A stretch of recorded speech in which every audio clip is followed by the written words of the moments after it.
సీరియల్తో తిలోత్తమగా villainism పండిస్తున్న పవిత్ర జయరాం తన personal విషయాలను షేర్ చేసుకున్నారు.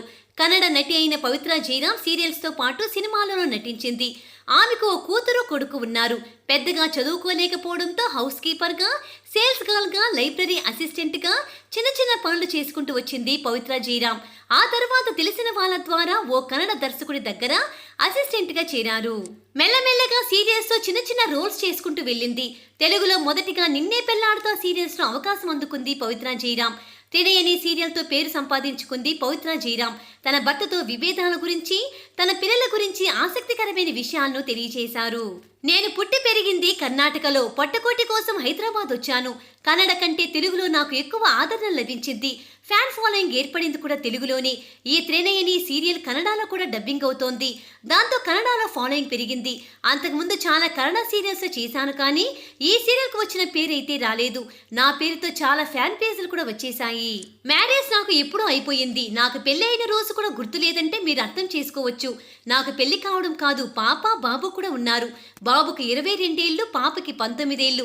పెళ్లి ఎప్పుడో అయ్యింది, ఎప్పుడో పోయింది.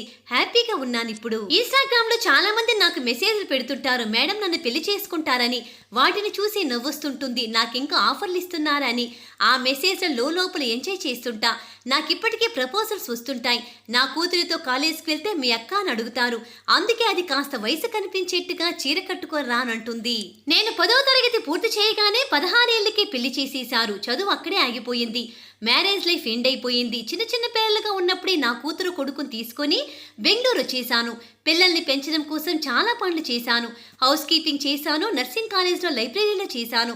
కానీ ఎక్కడికి వెళ్ళినా కూడా ఒంటరి ఆడదనేసరికి చిన్న చూపు ఉండేది.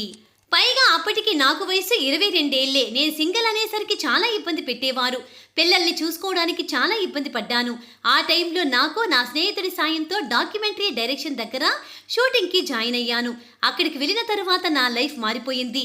ఇప్పుడు మీ ముందు ఇలా ఉన్నానంటూ చెప్పుకొచ్చారు త్రినయని విలన్ తిలోత్తమ అలియాస్ పవిత్ర జయరాం.